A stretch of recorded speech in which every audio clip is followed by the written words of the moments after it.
I walked into the ballroom with a silver-wrapped gift in my hand. My husband's company party. Chandeliers burned like suns above. Crystal glasses clinked. Music floated. I thought I was walking into a celebration. Instead, I walked into my execution.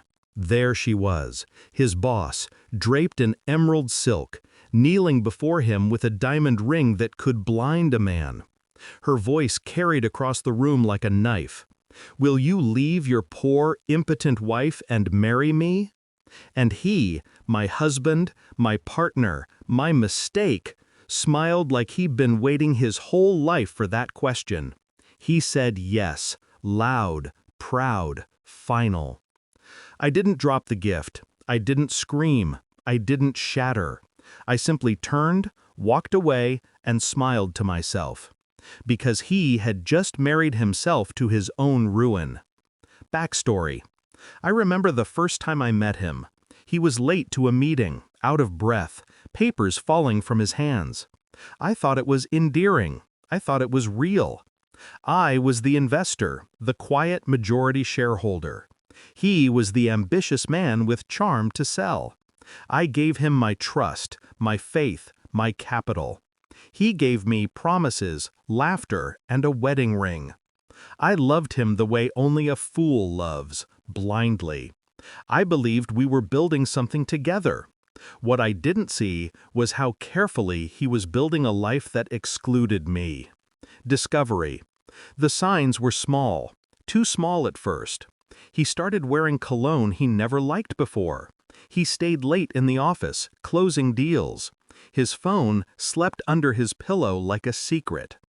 One night, I caught a glimpse of a message glowing on his screen. "Don't worry, she'll never be enough." My stomach turned.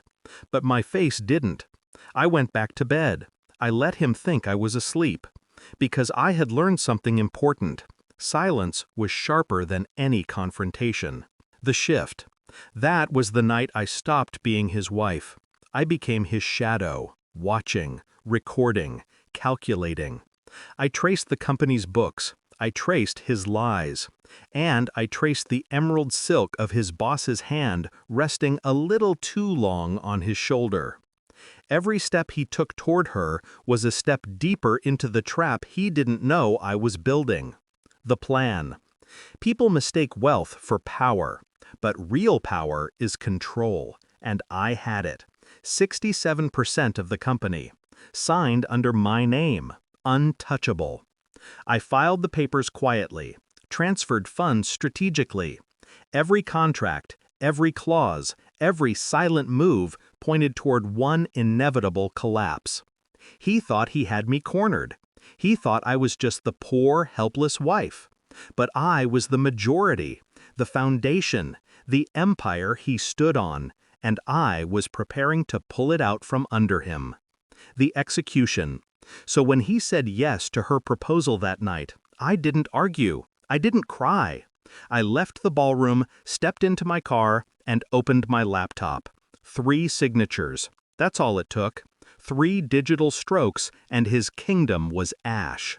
I canceled the accounts, froze the credit cards, pulled my 67% share, worth $207 million, out of the company. In minutes, the empire they thought was theirs began to suffocate. By the time I got home, my phone lit up with 27 missed calls, and then 3 knocks at the door. The confrontation. I opened it. He stood there, tie undone, panic dripping off him. Behind him, the boss, no emerald silk now, only pale desperation. His voice cracked. "What did you do?" I held his eyes, steady, cold. I took back what was mine. She stepped forward, trembling, her arrogance gone. "You can't. This company will—" I cut her off with a smile. The company was me. Without me, it's dust. He reached for my hand, as if memory could save him. I made a mistake. We can fix this." I pulled my hand back. "Yes, you made a mistake. You proposed to her on my foundation. And now you both get to stand on nothing." The payoff.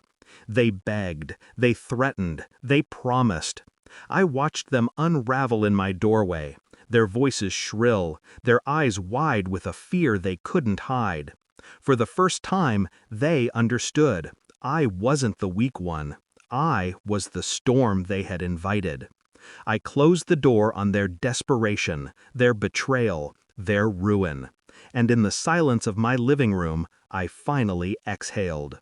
I wasn't the poor, impotent wife they mocked. I was the architect of their collapse. And when the dust settles, when their empire is gone, when their names are dragged through the dirt, I will still be standing. Resolution. Revenge doesn't taste like fire. It tastes like steel, cold, sharp, unyielding. And tonight, as their world burns, I sleep with peace for the first time in years. Because I didn't just walk away. I walked away with everything, and left them with nothing.